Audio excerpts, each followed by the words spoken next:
ಹೀಗೆ ಮುಖ ಕೆಳಗೆ ಮಾಡಿಕೊಂಡ್ರೆ ನಾವೇನಂತ ತಿಳ್ಕೋಬೇಕು? ನಿನ್ನನ್ನು ಇಲ್ಲಿ ಕರೆಸಿರೋದು ನಮ್ಮ ಕಂಪನಿ ಎಂಪ್ಲಾಯಿ ಆಗಿ ಅಲ್ಲ, ನನ್ನ ಮುದ್ದಿನ ಸೊಸೆ ತಮ್ಮನಾಗಿ. ನಾನು ಜಾನ್ವಿಗೆ ಹೇಗೆ ಅಜ್ಜಿನೋ ನಿನಗೂ ಅಜ್ಜಿನೇ. ನನ್ನ ಹತ್ರ ನೀನು ಮುಕ್ತವಾಗಿ ಮಾತಾಡ್ಬೋದು. ನಾನು ಯಾವ ತಪ್ಪು ಮಾಡಿಲ್ಲ ಅಜ್ಜಿ. ನಾನೆಲ್ಲಂದೆ ನೀನು ತಪ್ಪು ಮಾಡಿದೆ ಅಂತ. ನಮ್ಮ ಜಾನ್ವಿ ತಮ್ಮ ತಪ್ಪು ಮಾಡೋಕ್ಕೆ ಸಾಧ್ಯ ಇಲ್ಲ, ಆದರೆ ಬೇರೆಯವ್ರ ದೃಷ್ಟಿಯಲ್ಲಿ ತಪ್ಪಾಗಿ ಕಾಣಿಸ್ತಿದೆ. ಅಜ್ಜಿ, ನಾನು ಉಷಾನ ತುಂಬ ನನಗೆಲ್ಲ ಗೊತ್ತು. ನಾನು ಪ್ರೀತಿಸಿ ಮದುವೆ ಆಗದೇ ಇರ್ಬೋದು, ಆದರೆ ಮದುವೆ ಆದಮೇಲೆ ನನ್ನ ಗಂಡನ ತುಂಬ ಪ್ರೀತಿಸ್ತಾ ಇದ್ದೆ. ಪ್ರೀತಿ ಏನು ಅಂತ ನನಗೆ ಚೆನ್ನಾಗಿ ಗೊತ್ತು. ನಿನ್ನ ವಯಸ್ಸಲ್ಲಿ ಈ ಪ್ರೀತಿ ಪ್ರೇಮ ಎಲ್ಲ ಸಹಜ. ನಿನ್ನ ಬಗ್ಗೆ ನಮಗೇನು ಕಂಪ್ಲೇಂಟ್ಸ್ ಇಲ್ಲ, ನಿನಗೆ ಸಪೋರ್ಟ್ ಮಾಡೋ ಮನೋಭಾವನೂ ಇದೆ. ಆದರೆ ಈ ಟೈಮಲ್ಲಿ ನಿನಗೆ ನಮ್ಮ ಗೈಡೆನ್ಸ್ ಬೇಕು ಅಷ್ಟೇ. ನೀವು ವಯಸ್ಸಲ್ಲೂ ವ್ಯಕ್ತಿತ್ವದಲ್ಲೂ ನನ್ನ ಅಪ್ಪನಿಗಿಂತ ಎತ್ತರ ಅಜ್ಜಿ. ನೀವು ಏನೇ ಹೇಳಿದ್ರು ನಾನು ಒಳ್ಳೇದಕ್ಕೆ ಅಂತ ನನಗೆ ಗೊತ್ತು. ಅದು ಅಲ್ಲದೆ ನೀವೇ ನನಗೆ ಗೈಡ್ ಮಾಡ್ತೀನಿ ಅಂತ ಬೇರೆ ಹೇಳ್ತಾ ಇದ್ದೀರಾ. ಉಷುನಿಂದ ದೂರ ಇರೋ ಅನ್ನೋದೊಂದು ಬಿಟ್ಟು ಬೇರೆ ಏನು ಹೇಳಿದ್ರು ಮಾಡ್ತೀನಿ ಅಜ್ಜಿ. ಈ ಕ್ಷಣದಿಂದ ನಮ್ಮ ಕಂಪನಿಯಲ್ಲಿ ನೀನು ಕೆಲಸ ಮಾಡೋದು ಬೇಡ.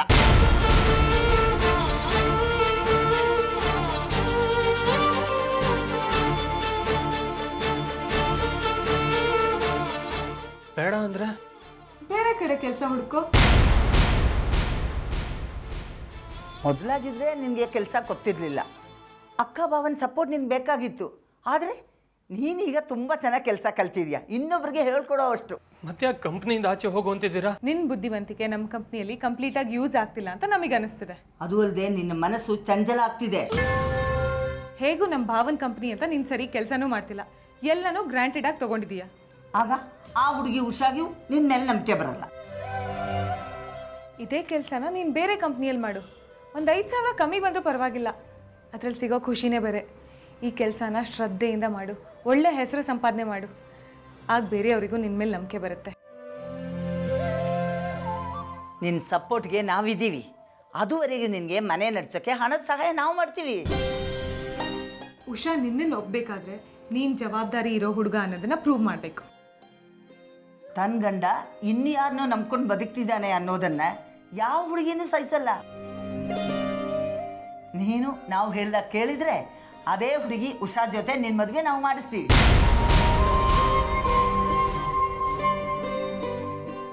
ಇನ್ನು 2 ತಿಂಗಳು ಟೈಮ್ ಕೊಡ್ತೀವಿ, ಅಷ್ಟರಲ್ಲಿ ನೀನು ಪ್ರೂವ್ ಮಾಡಬೇಕು. ಇಲ್ಲ ಅಂದರೆ ಉಷಾನ್ ತಂಟೆಗೆ ನೀನು ಹೋಗಬಾರ್ದು. ಒಪ್ತೇನಾ?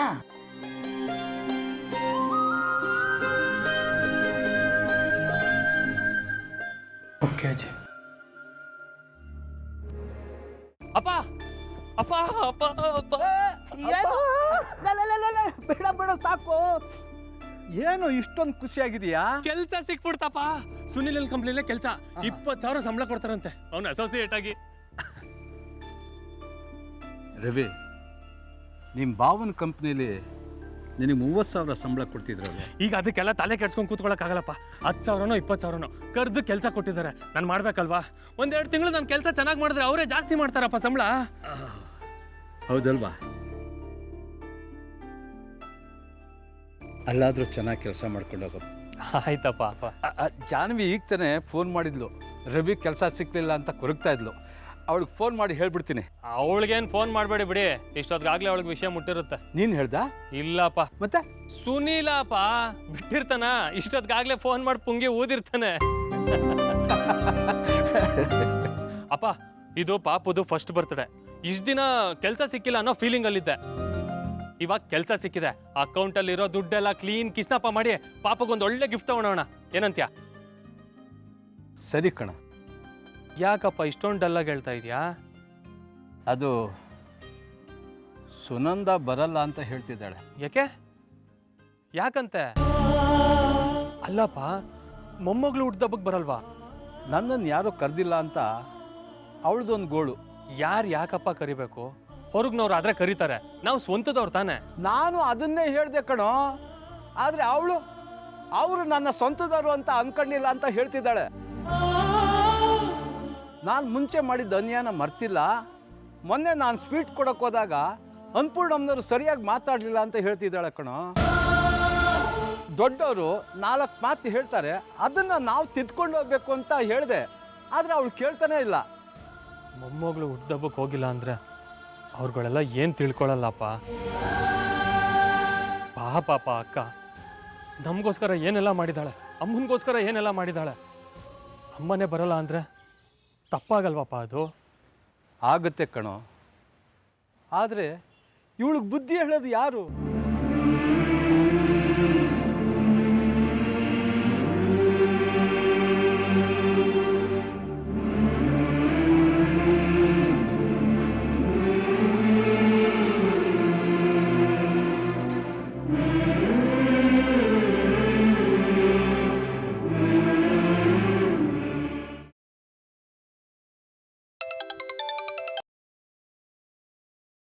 ಅಪ್ಪ, ನಿಮ್ಮ ಮಗನಿಗೆ ಕೆಲಸ ಸಿಕ್ಕಿದ ಖುಷಿನ ನೀವೊಬ್ಬರೇ ಎಂಜಾಯ್ ಮಾಡಬೇಕು ಅಂದ್ಕೊಂಡಿದ್ದೀರಾ?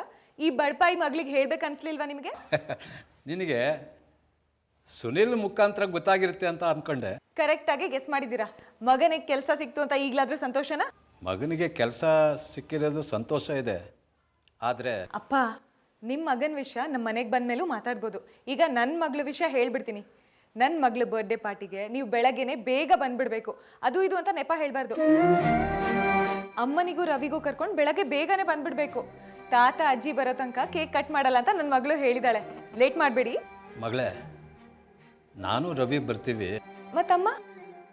ಅವಳು ಬರಲ್ವಂತೆ. ಯಾಕೆ? ಅವಳದು ಇದ್ದಿದ್ದೆ ಬಿಡು. ಹಾಗಂದ್ರೆ ಹೇಗಪ್ಪ? ಇಷ್ಟು ದಿನ ಕೊರ್ಗಕ್ಕೆ ಕಾರಣ ಇತ್ತು. ಮನೆ ಇರಲಿಲ್ಲ, ನಿಮಗೆ ಕಾಲು ಸರಿ ಇರಲಿಲ್ಲ, ರವಿ ಕೆಲಸ ಇರಲಿಲ್ಲ. ಈಗೆಲ್ಲ ಪ್ರಾಬ್ಲಮ್ ಸಾಲ್ವ್ ಆಗಿದೆಯಲ್ಲ, ಇನ್ನೇನಂತೆ ಅಮ್ಮಂದು? ಅದು ಬೀಗ್ರ ಮನೆಯಿಂದ ಯಾರೂ ಕರೆದಿಲ್ಲ ಅಂತ ಬೇಜಾರು ಮಾಡ್ಕೊಂಡಿದ್ದಾಳೆ. ಅಷ್ಟೇ ತಾನೇ? ನಾನು ಅಮ್ಮಂಗೆ ಫೋನ್ ಮಾಡಿ ಹೇಳ್ತೀನಿ ಬಿಡಿ. ನೀನು ಕರೆದ್ರೂ ಅವಳು ಬರಲ್ಲ. ಮತ್ತೆ? ಅದು ಮೊನ್ನೆ ಸ್ವೀಟ್ ಕೊಡೋಕ್ಕೆ ಬಂದಿದ್ವಲ್ಲ, ಅನ್ನಪೂರ್ಣಮ್ಮನವರು ಸರಿಯಾಗಿ ಮಾತಾಡ್ತಿಲ್ಲ ಅಂತ ಬೇಜಾರು ಮಾಡ್ಕೊಂಡಿದ್ದಾಳೆ. ನಾನು ಮೊದಲು ತಪ್ಪು ಮಾಡಿದ್ದನ್ನು ನನ್ನ ಮಗಳು ಕ್ಷಮಿಸಿದ್ದಾಳೆ. ಈಗ ನನ್ನ ಜೊತೆ ಆರಾಮಾಗಿದ್ದಾಳೆ. ಆದರೆ ಅವರ ಅತ್ತೆಯಂದರು ಅದನ್ನೆಲ್ಲ ಮನಸ್ಸಿನಲ್ಲಿ ಇಟ್ಕೊಂಡು ಸಾಧಿಸ್ತಿದ್ದಾರೆ ಅಂತ ಬೇಜಾರು ಮಾಡ್ಕೊಂಡಿದ್ದಾಳೆ. ಅವ್ರಿಗೆಲ್ಲ ನನ್ನ ಮೇಲೆ ದ್ವೇಷ, ರಾಕ್ಷಸಿ ಥರ ನೋಡ್ತಾರೆ. ಅದಕ್ಕೆ ಕರೆದಿಲ್ಲ ಅಂತ ಅಂದ್ಲು. ನಾನು ಬಂದು ಅವ್ರ ನೆಮ್ಮದಿನ ಯಾಕೆ ಕಾಲ್ ಮಾಡಲಿ, ಬರಲ್ಲ ಅಂತ ಕೂತಿದ್ದಾಳೆ. ಅವಳಿಗೆ ನಿನ್ನ ಅತ್ತೆಯಂದರು ಫೋನ್ ಮಾಡಿ ಕರಿಬೇಕಂತೆ. ಅವಳು ಬರಲಿಲ್ಲ ಅಂದರೆ ನಿನ್ನ ಮಗಳು ಬರ್ತ್ಡೇ ನಿಂತೋಗಲ್ಲ. ನಾನು ರವಿ ಬರ್ತೀವಿ, ನೀನೇನು ಯೋಚನೆ ಮಾಡಬೇಡ. ಫೋನ್ ಇಡ್ತೀನಿ ಮಗಳೇ.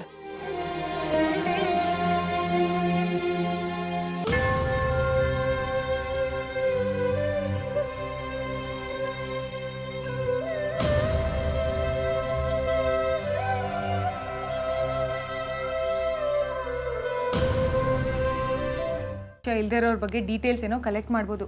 ಆದರೂ ನಮಗೊಂಥರ ಭಯ ಇದ್ದೇ ಇರುತ್ತಲ್ವಾ. ಇವ್ರು ಹೇಗೂ ನಮಗೆ ಚೆನ್ನಾಗಿ ಪರಿಚಯ. ನಮ್ಮ ಬಸ್ಸುಗೆ ಒಳ್ಳೆ ವರ ಅನ್ನಿಸ್ತು. ತಕ್ಷಣ ನಾನು ಶ್ರೀಗೆ ಫೋನ್ ಮಾಡಿ ಅವ್ರ ಪರ್ಮಿಷನ್ ತೊಗೊಂಡು ನವೀನಿಗೆ ಫೋನ್ ಮಾಡಿ ಕೇಳಿಬಿಟ್ಟೆ. ಮೊದಲು ಅವರಿಗೆ ಹೆಣ್ಣು ನಮ್ಮ ಬಸ್ಸು ಅಂತ ಹೇಳಲಿಲ್ಲ. ನೀವು ಏನು ಸೆಲೆಕ್ಟ್ ಮಾಡ್ತೀರೋ ಅದೇ ಓಕೆ ಅಂತ ಹೇಳಿದ್ರು. ಆಮೇಲೆ ನಾನು ಅವ್ರಿಗೆ ಬಸ್ಸು ಅಂತ ಹೇಳಿದೆ. ಆವಾಗಲೂ ಓಕೆ ಅಂದರು. ಈಗ ನಮ್ಮ ಬಸ್ಸು ಒಪ್ಪಬೇಕಷ್ಟೆ. ಅದಕ್ಕೆ ಅವ್ರ ಬಯೋಡೇಟಾ ಫೋಟೋ ಎಲ್ಲ ತೊಗೊಂಡು ಬಂದಿದ್ದೀನಿ. ಬಸ್ಸು ಒಪ್ಬಿಟ್ರೆ ಸಾಕು.